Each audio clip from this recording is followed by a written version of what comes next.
Thank you, Mr. Chair. I'd like to follow up the questions of Congressman Isidre to Ms. Crisette Laureta Chu. Ms. Crisette, will you be able to answer my question? Congressman, Mr. Chair, yes, sir. Okay. I don't know if Ms. Crisette actually wrote something about me. No, I don't remember doing that. I don't remember her saying things against me. Have you ever made a statement against me, Ms. Crisette, at one time? I'm not sure, sir, but I'm sure I've been hurt by some of the things that the Quadcom during the time of Mr. Chair, so you have been hurt. Yes, why sir. are you hurt? Because are you the ones being investigated? Why are you hurt? No, sir, because I'm a supporter, and I just want to be honest, sir. Mr. Chair, what I'm saying is this: you are not being investigated. I'd like to ask a question. Why are you hurt? Sir, Mr. Chair, I will just answer honestly. For example, if you are a supporter of a certain politician, as I'm sure your supporters in your district in Manila know, if somebody you love or support is attacked or investigated, it hurts you. But sir, I'm just being honest because I don't remember that I said anything about you. I'm just saying that I'm sure that maybe there were. I'm not sure, sir. I'm sorry. I don't think I've said anything bad about Mr. Chair, you. I will not belabor anymore on what she said about me, no. But I just would like to reiterate what Congressman Jude has been saying all along.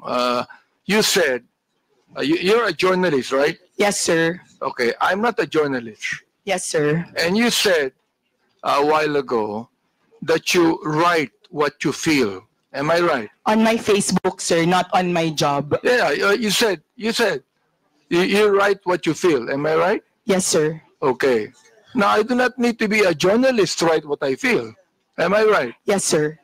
All right. So why do you always say you're a journalist? Because they asked me, sir, what I do. You were not asked about being a journalist. You said it, that you are a journalist. Now, sir, being a journalist, Mr. Chair, binanggit mo yung daw. Is that what you feel? Or are you trying to say now that that is what the masses feel? Mr. Chairman, that's what the impression I got from the social media platforms. The like impression? TikTok. Yes, sir. That you got. We call it social media impression, sir. Well, I'm quite ignorant with the social media impression, Mr. Chair. But what I'm saying is this. You said that you write what you feel. Now, when you said daw, na maraming nag-resign na mga pulis, daw, all right? You were not writing what you feel. You were actually writing what you think the masses feel. Am I right? Sir, in the first part of the sentence, yes, sir. And then the second part of the post where I had my own opinion, it was what I felt, sir. So you believe that what you were writing, what you believe to be what the masses feel? Yes, sir. That's right, sir. All right. So you're not writing what you feel, actually. Yes, sir, as well, sir. Therefore, you were wrong in your first statement. Yes, sir. Okay, sir. Good. Very good. I'm so glad that you admitted that. All right. Now here it's... In light of the new information, sir, in light of the press release, I do not need you sir. to explain. I don't need you to explain, Mr. Chair. Yes, sir. Thank you. You admitted you're wrong, and that's it. Yes, sir. Thank All you. right. Now, I'd like to ask General Torre here. You answered a moment ago, General Torre, that when you speak of a mass resignation, there's none. There's none. Will you please explain further so that Ms. Crisette Chu will be able to understand that it's not what the masses feel? Well, there's really nobody on record who filed their resignation, sir, just because of the Duterte arrest, sir. There's none on record right now, sir. Do you believe that, Ms. Joseph? Do you believe the statement of General Torre? Yes, sir, because he has the insider information. I believe him, sir. Would you now please write something about that? Even if you do not apologize, would you now please write Yes, something sir, about if you that, wish, that you sir. believe, now, just a moment, that you believe that with the statement of General Torre? Would you please write that? Yes, sir, I will write, sir, that according to the PNP, there were no mass resignations due to the Duterte arrest. Thank you, sir. And therefore, you were wrong. Yes or no? Yes, sir. Okay, thank you very much for admitting that again. All right, now, I would like to understand what you wrote also here, December 28, 2024. I have the copy here, and the picture, I was actually asking my colleagues here, who is this lady in that picture? And I was told that this is the daughter of the former president. Now, you said, yung anak ka ng presidente, kapatid ka ng VP, mayor at congressman, pero kailangan mo magbenta ng deodorant sa TikTok with matching actual application of deodorant sa kilikili mo because sayang ang pera para may pambili ka ng luho. Samantalang ang anak ng mga congressman lang na kung sino-sino nag-aaral abroad sa Europe at Switzerland at walang alam sa buhay, akala hardworking lang ang kanilang mga magulang. I would like to understand this. I would like to understand what you feel about this. Now you tell us right here in this committee, anong ibig sabihin nitong impression na ito? Mr. Chair, respectfully, I would like to say that there are many congressmen whose children live lives that are far beyond what their salin of their parents have. Well, Mr. Chair, to inform Ms. Crisette that I have 3 children, and they never went to Switzerland to study. Yes, sir. Not Okay. you. It's not you, sir. All right, not me. Yes, so sir, not therefore, you. who are you referring to? Sir, I would not. You give us names. Who are you referring to? You made a statement that there are a lot of congressmen. Therefore, you tell us now, who are you referring to? Sir, Mr. Chair, respectfully, my counsel does not want me to no. mention. Your counsel is wrong. You made a statement, samantalang ang anak ng mga congressman. You made that statement, maraming congressman. So I'm asking you right now, sino-sinong congressman yun na may mga anak na nag-aral sa Europe at Switzerland na walang alam sa buhay? Yun ang ibig sabihin nun. Yun ang impression mo, di ba? All right, you tell us now. Because that is not only an impression, Mr. Chair. She is telling us something that she believed to be true. Your Honor, as counsel for resource person Mr. Chair, issue. does the council have the right to speak in this committee? The council should wait for the chair to recognize you. Representative Bante first. Right, I'd like to find out. Because look, nung sinabi mo, ang mga anak ng congressman lang na kung sino-sino nag-aaral abroad sa Europe at Switzerland at walang alam sa buhay. That is not only writing what you feel. It is writing what you know. That's your conclusion. Therefore, I would like to find out, sino ang tinutukoy mong congressman dito? Ipangalan mo na. Oh, palagay ko walang congressman. Matatakot dito. Meron bang mali, Mr. Chair? Is there anything wrong with any congressman who can afford to let his children study in Europe and Switzerland? Is there anything wrong with that, Mr. Chair? Let me ask you, yes or no, is there anything wrong with that? Ms. Crisette, kindly answer the question. Mr. Chair, Mr. Chair, Mr. Chair, may I be allowed Would you allow the council? I will allow counsel to speak first after she answers. After she answers. Okay, Your Ms. Crisette, Honor, please answer the question. Your Honor, to facilitate the expectation of the Honorable Congressman, may I be allowed to give 1 minute just to confer with my client, Your Honor? Attorney Bello, tapusin muna natin yung question to Crisette.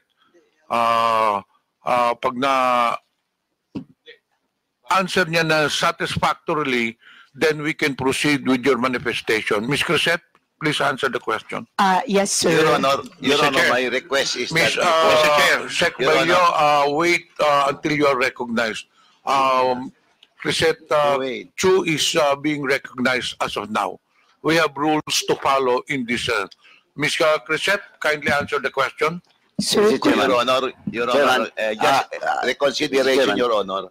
My request, Your Honor, is that before my client will answer, may I be allowed 1 minute to Wait, Mr. with Chair. Your Honor, to Mr. Chair. clarify Hold on. with the Are you permission of the referring to Honorable a Congressman. legal advice? Would you like to confer with your client? Yes, Your Honor. Okay, you just- confer with your client first. Yes, Your Honor. We have a 1 minute suspension. Thank you, Your Honor. Thank you. thank you, sir. Hearing resumed. Representative Abante, you have the floor. Thank you, Mr. Chair. Again, I'd like to reiterate the question. Your Honor, thank I you just very much. asked Ms. Chu if there's anything wrong with any congressman who can afford to send his children to Europe and Switzerland. Is there anything wrong with that, Mr. Chair? The only answer is yes or no. Yun lang po. Your Honor, may I be allowed to approach the Honorable Congressman after my consultation with my client?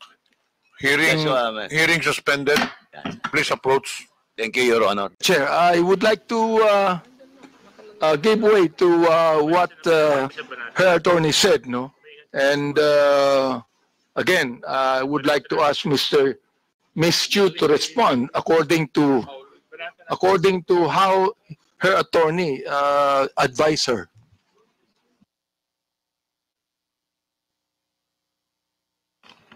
Ms. Crisette is recognized. Mr. Chair.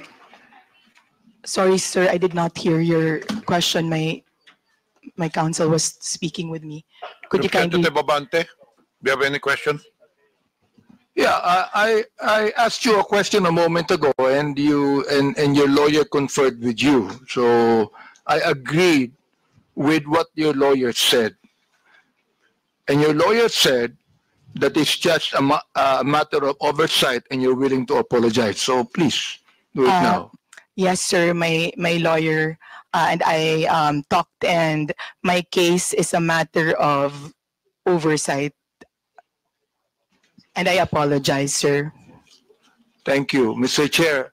I'd like to manifest that it's the third time that Ms. Crisette apologized to this committee. Let me continue on.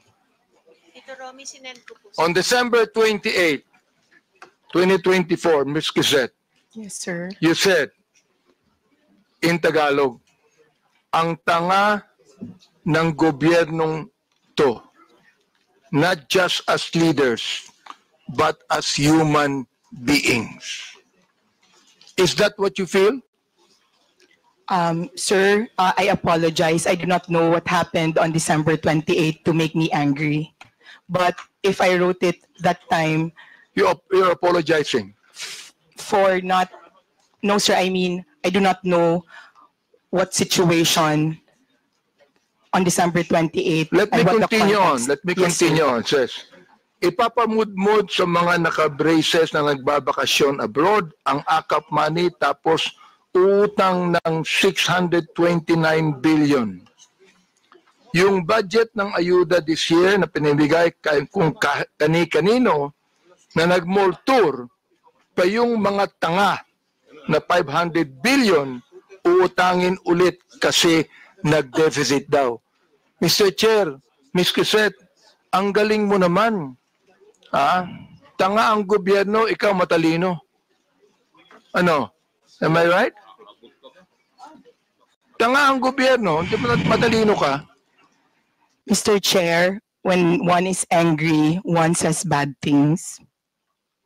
And in the situation that, sir, Mr. Chair, in the situation when I found out So that our Mr. Chair, you still have words, no, Mr. Chair.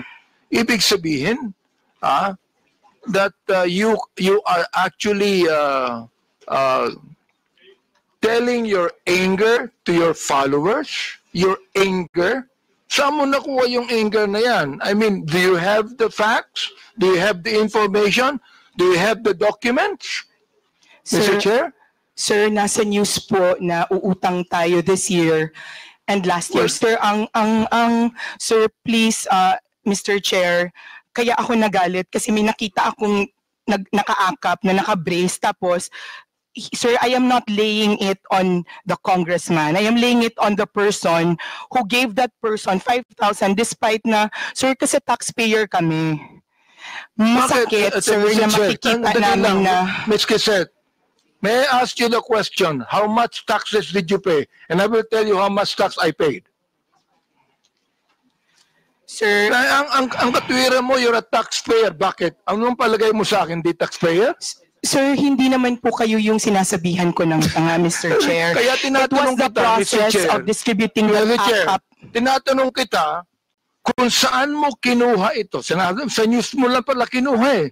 Wala kang documents. You cannot even tell me if you're telling facts or truth. Sir, nasa news po kasi sasabihin na mo, tanga ang mag-uutang gobyerno. tayo. My goodness, ibig mo sabihin, you're going to base your statement, tanga ang gobyerno, sa news na nabasa mo, Mr. Chair, and then you're telling me you're a journalist, and you're telling me that you're speaking the truth? Mr. Chair, respectfully po, those are my feelings. Kasi binamigay natin yung pera sa Therefore, AKAP. if that's your feeling, Mr. Chair, I demand that you apologize to this committee. I will apologize, Mr. Chair, for my bad words or for... I apologize for my bad words, sir. I Mr. apologize for saying the word tanga in my post. Maraming salamat, Mr. Chair, for admitting that, no?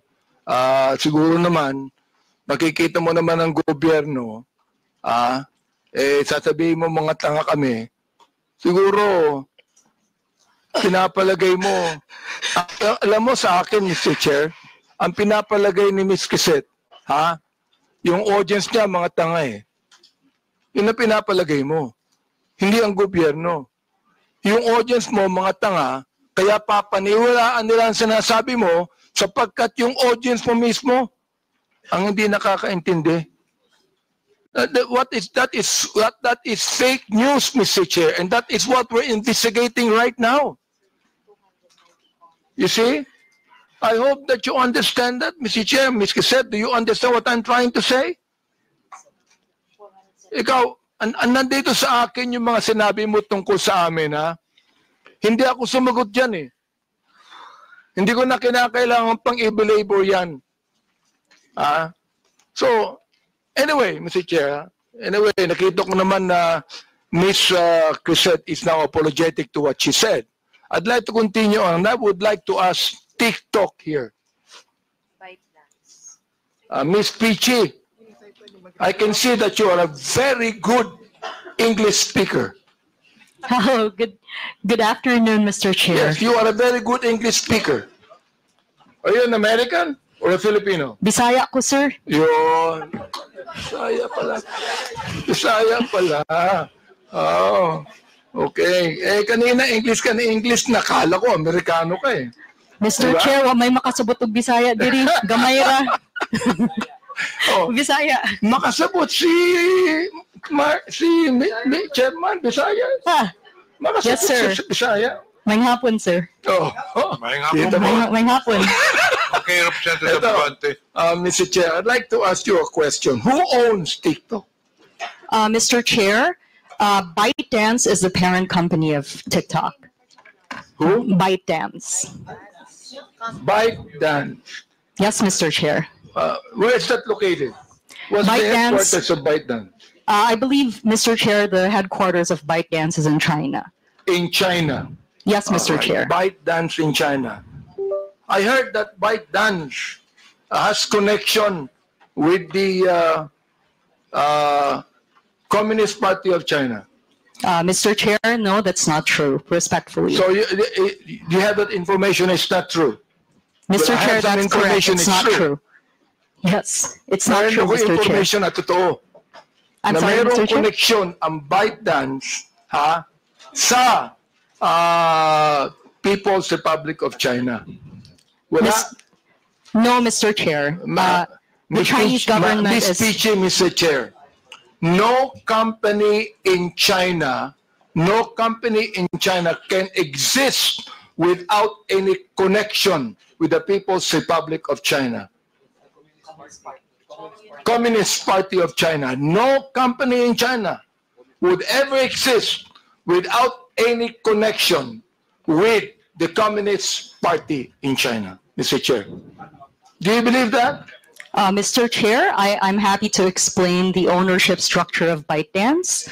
60% of ByteDance is owned by global investors, including General Atlantic, Susquehanna, and also SoftBank.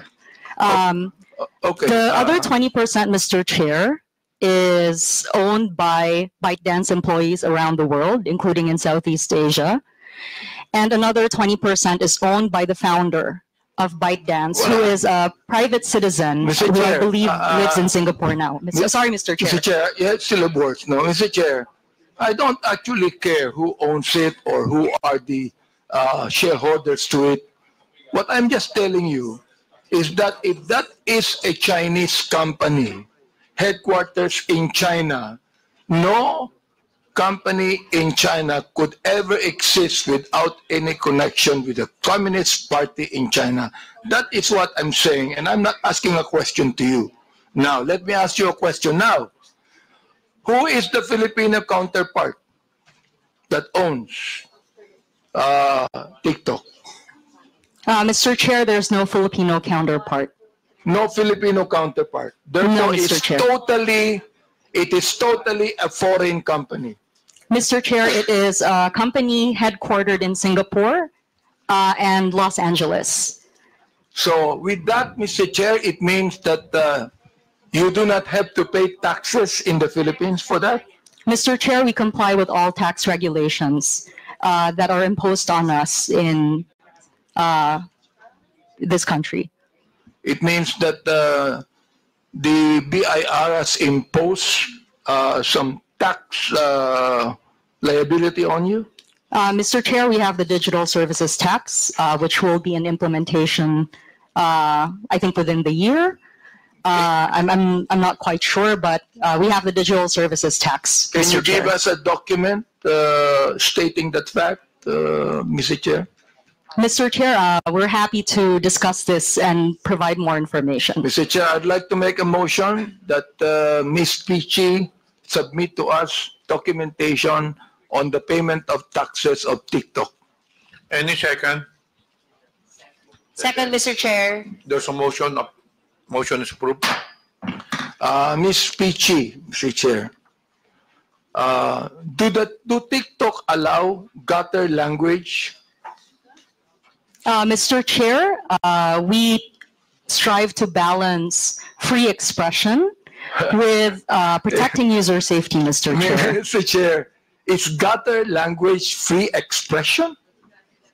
Let me ask you, are you a journalist or not? Mr. Chair, no. Okay, now, let me ask you now, being just a human being and a man and a person that believes in decency, does TikTok allow gutter language? Mr. Chair, Yes or no? Mr. Chair, we allow various expressions on the platform, but we do restrict profanity for You restrict underage, profanity. yes, for underage users. And sir. what do you do when you restrict profanity? Mr. It is Chair? not allowed on the For You feed, Well, Mr. Chair. here is an example of profanity right there. Hindi ko nga kayang basahin eh. Yes, Mr. Chair. This is profanity. Mm-mm. That is profanity right here. Oh. Papabasa ko sa DSP.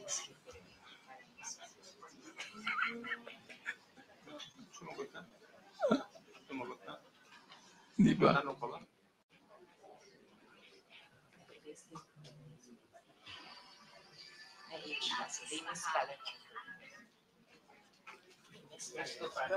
Oh. So you said that you do not allow, you restrict profanity, Mr. Chair. And this is profanity right there.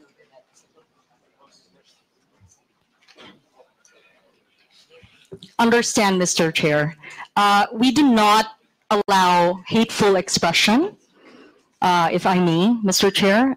We don't allow hate speech. Well, you should put this out then.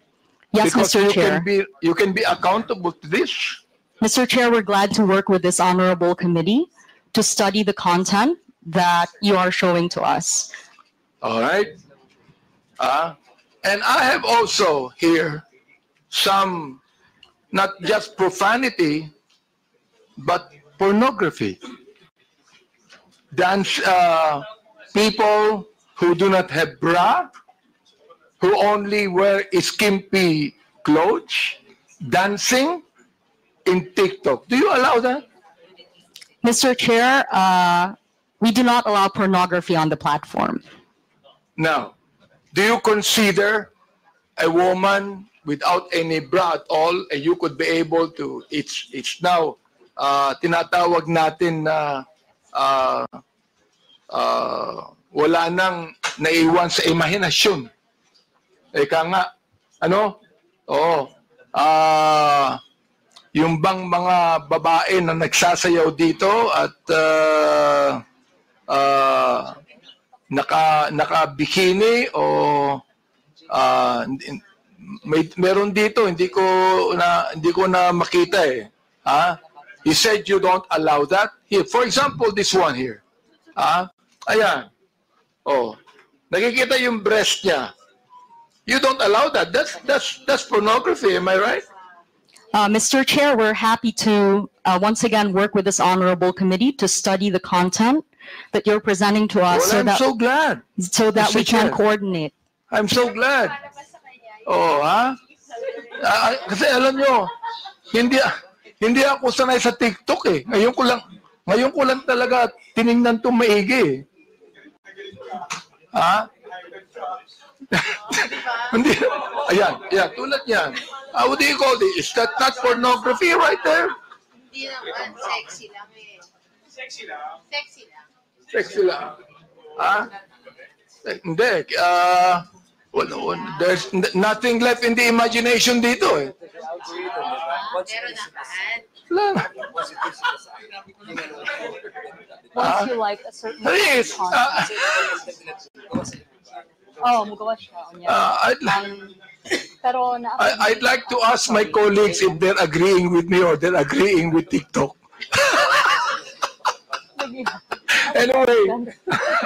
Anyway, Mr. Chair, I'm so glad that you will be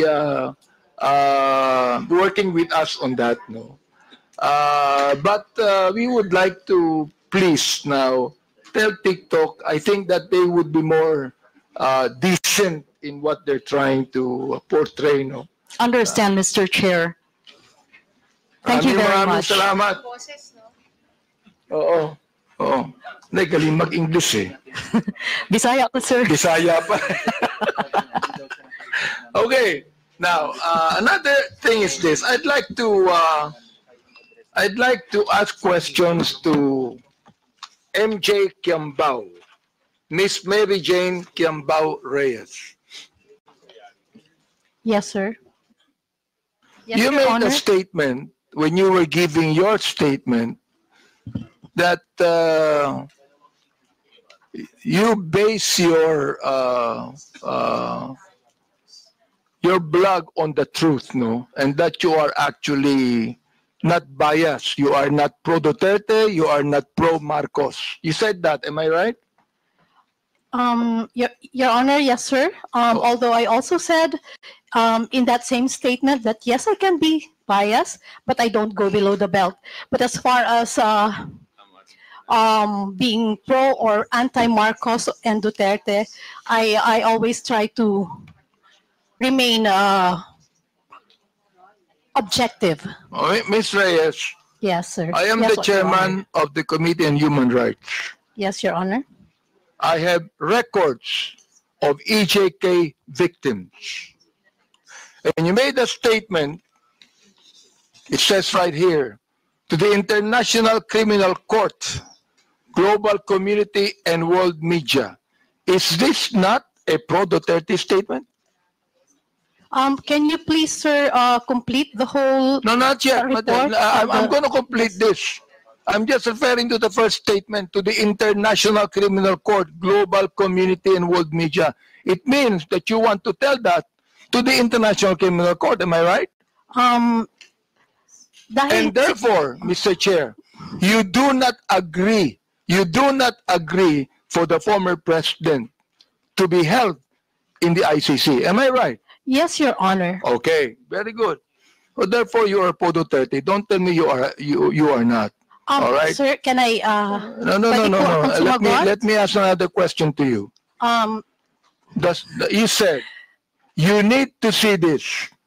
The so-called EJK victims under President Duterte, a massive hoax.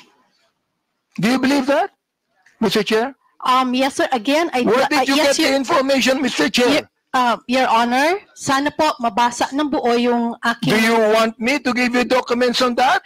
Sir, I know what I posted, but I want the whole, the people here and the media to also see ano yung context ng aking isinulat para po maintindihan din nila Ito at na hindi yung lang context, maibase Mr. Chair. sa isang You do not statement even lamang. need to complete this. Kung gusto mo Sir, kumbituhin ko, Yes, ito, Your Honor. I would okay. appreciate very much. I'm going to complete this now. Okay, Yes, para Your marinig Honor. ng lahat. Opo. The so-called EJK victims under President Duterte, a massive hoax. Okay. Sa akin, mali. I have documents to show. Yes, Your Honor, All right, that is now your you truth, said- and I also have my truth. Please. May I remind the resource person to, again, patapusin muna yung interpolator before you answer. Okay po, salamat po, Mr. Chair. And sige po, so, kung pwede po, ibigay na lahat ng tanong at mabigyan din po kami Laban. ng pagkakataon na sumagot nang wala ring interruption Of sana. course, you will be Opo. given your opportunity to answer. Pero patapusin muna talaga yung interpolator. That is Sige a po, ruling Mr. Chair. before the resource person. Wag po tayo magsapawan. Opo, Mr. Chair, maraming salamat. Okay, Mr. Chair, let me continue on. You said the anti-Duterte propagandist. So alam ko na kung ano yung bias mo, di ba? May bias ka na rito eh. Oo. Okay, likely funded by drug cartels, terrorists, corrupt politicians, greedy oligarchs, and narco politicians are desperately trying to manipulate the global narrative. What did you get the information about that, Mr. Chair? Pwede na po akong... Go ahead. Sige. Yes, Mr. Chair, pwede na po ako sumagot? Yes. Okay. Doon po sa mga nauna niyo pong tanong, kung saan, ang sabi ko nga po ay hoax. Ang pinagbabasehan ko po doon ay yung mga naglalabasan ngayon na panibagong impormasyon, kita naman po ito sa social media, ano po, kung saan yung mga napabilang na EJK, yung mga nagpakita ng picture ng mga anak nila na namatay daw sa EJK, actually ay hindi po connected sa EJK. At yung iba po ay buhay na buhay naman po. That's why, ang sabi ko nga ay hoax dahil yung mga pinakita ng mga nagrarally at pinapakita nila na namatay sa EJK ay hindi naman po patay. Mr. Chair, nag-a-attend ba kayo ng Quadcom hearing? Mr. Chair? Nag-a-attend ba kayo ng Quadcom hearing? Yung mga biktima ng EJK ay nandoon At nagkaroon pa sila ng prayer rally, Mr. Chair. Nag-attend ba Yes, kayo ng Quadcom hearing? You can answer. Mr. Chair, okay, salamat po at pagkakataong sumagot. Yes, nakapanood na po ako ng Quadcom at napanood ko rin po yung mga latest na ganap ngayon kung saan may isang Aling Sheila, Aling Lori, Aling another mother, kung saan yun po, yung mga anak nilang pinapakitang namatay sa EJK ay hindi naman po. Doon po, yun po yung pinanggagalingan ng aking isinulat na opinyon. Yun po ay reaksyon at opinyon sa mga nabalitaan ko po sa social media at sa mga news online. Again, those are my personal reaction and opinion on the current events. Mr. Chair, ang hirap nun, makakabalita ka ng anuman, tapos you're going to put up an opinion, and you want to let the people believe it's the truth. Yun ang problema dyan eh. Facts. Then sinabi mo, they want you to believe that every young life lost was at the hands of our people's president, Rody Duterte. This is a blatant lie. That is my, pwede na pong sumagot, Your Yes, Honor? go ahead. Sige. Opo. Go ahead. Again, that is my truth. Those are my opinion. And nakabase naman din po yan sa mga available information. Ngayon, makikita po natin na yun nga po, may mga EJK victims nga raw na hindi naman pala. Raw.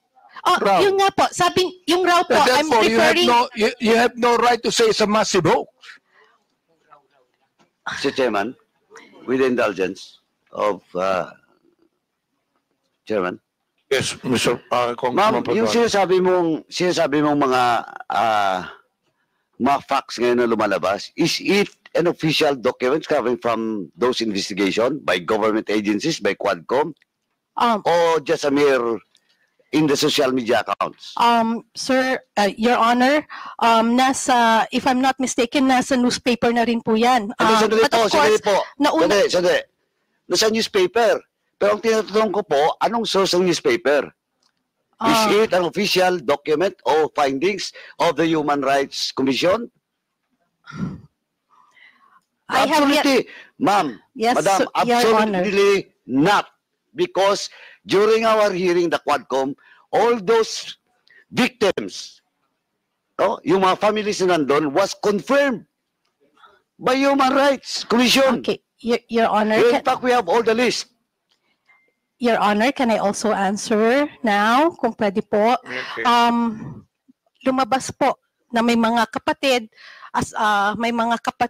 yung mga biktima, na sila po mismo ang nagdi-deny doon sa mga ibinabalita ngayon Mr. Chair, Yes. Mr. Chair, Chairman. I'd like to interject for a while here, while you're answering. Ang binabanggit mo, may nabalitaan ka? May nabalitaan ka? Oh, I mean, my goodness, if you would like to be a resource person here in this committee, kinakailangan meron kang basis, meron kang tunay na basis, meron kang dokumento na masasabi. Sapagkat Luka, ang Commission on Human Rights, for example, nag-imbestiga ng EJK at maraming nakita. Kami, in my Committee of Human Rights, marami kaming nakita. Oo. Samantalang ikaw, sinasabi mo, massive hoax ito.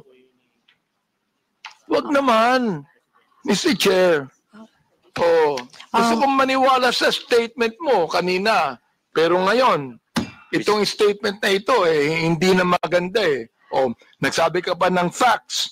Some of these so-called victims died years before or after Duterte's presidency. Where'd you get the information? Nasa balita po, Your Honor. Yung iba po ay namatay ngayong last year lang po, Madam, 2024. Mr. Chairman, Opo.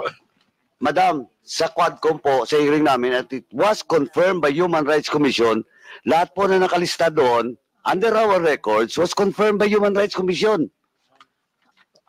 Wala po doon yung prior and Wait after lang po, ha, kasi ako- ng Duterte's administration. And Mr. Chairman, kindly let me just remind that, sir, is he your counsel? No, sir. Oh. From the House of Representatives po siya. From the House? Nagpapapirma po. Sabi ko mamaya na kasi busy pa po tayo. Anyway, madam, Apo. ma'am, Yes, wala Your po Honor. eh. Now you're talking about those mga disclaimer ng family. Now, ang tanong ko po, is it documented, under oath? Do you have a document for that? Or just a mere media reports? Alin po, sir, yung tinatanong po ninyong documented or Hindi, media yung reports? sinasabi mo na may mga families of victims na dininay, na-refute yung claims. Posted po ng mga Ayun nga kamag-anak problema, nila, posted and then, sa social opo, media. and Ang sinasabi ko, madam, baseless yan kasi based on our investigation, and unless otherwise, you can have a document under oath that indeed a certain family of victims clarified and dispute that data. Okay po, Your Honor, noted po. Next noted? time. Yeah, noted Anong po noted? noted po na, Tinatanong po kita kung may dokumento ka bang hawak, wala. tulad po ng sagot ko kanina, Hindi, Your sandali, Honor. you answer my question, Mr. Chairman. Yes, I'm trying to answer, Your Honor. Sandali po. Apo. Yes or no? Do you have the document under oath? Sir, like I said, Andale, yes or no? Remember, I am just asking you if you have the document or not under oath. of the family who Yeah. reported? Yeah. None, sir. Oh, none. It's Oh. on the, like I said, it's a... So none. You don't have. Okay, sir. Next time po, What's kukuha next po muna- time? next time po, bago po tayo magsulat ng mga ganon, kailangan kumuha po muna tayo ng mga dokumento under oath. At hindi tayo basta magbabase sa sinasabi Chair. ng mainstream media. Okay. Mr. Chair, Thank you. let me continue on the Representative statement Abante. he said. Yes. Sinabi niya, facts to nakalagay, facts. Many are completely unrelated to drugs or EJKs. Some of them are still very much alive.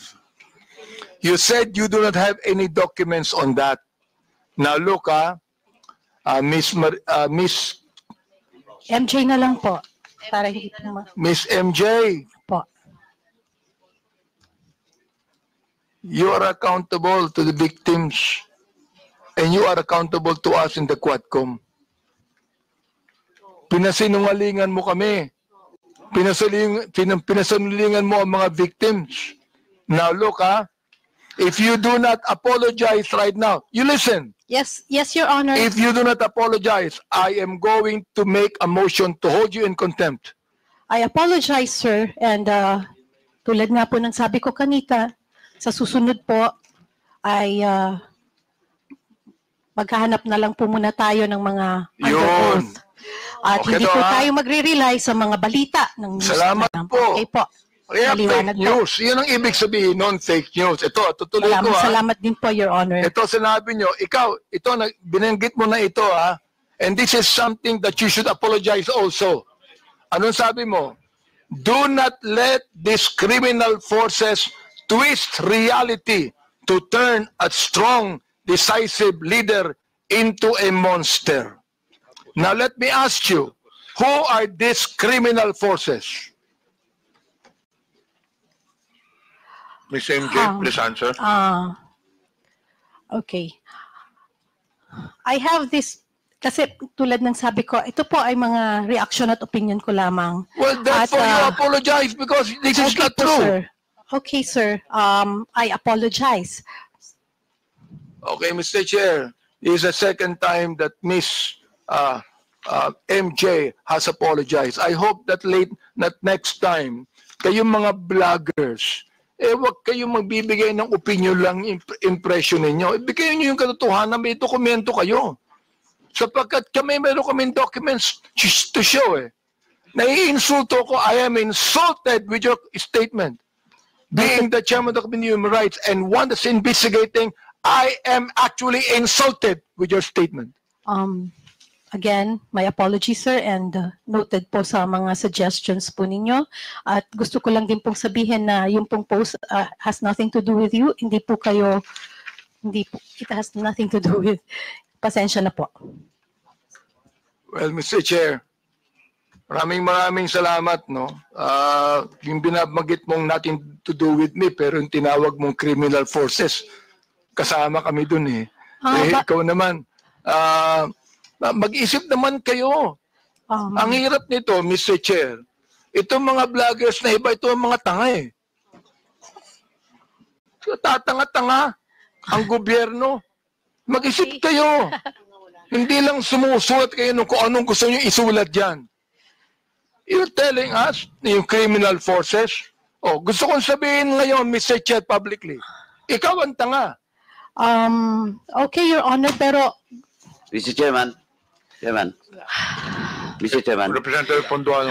Mr. Chairman, just a matter of protocol. May I move to strike out the statement of the Chairman Abante Second. addressed to MJ? Second, Mr. Chair. Thank you, Mr. Chairman. Any objection? There being none, the uttered words is stricken off. Any further questions? I rest, Mr. Chair, and thank you so much. I'm not angry at you, Miss MJ. We're just ferreting the truth here. Ano? okay, Your Honor. Pero again, hindi ko pa alam kung saan nyo po nakukuha yung idea nyo na kayo yung criminal forces. Hindi po. Anyway, again, Ikaw ang apologize. Mr. Chair. Okay po, sir. Ikaw ang My sumulat eh. apologies. Yes. Okay. My Sinulat apologies, mo sir. yun eh. Okay po. Tanga po ako, sir. My goodness. Okay, we now proceed to the next interpolator.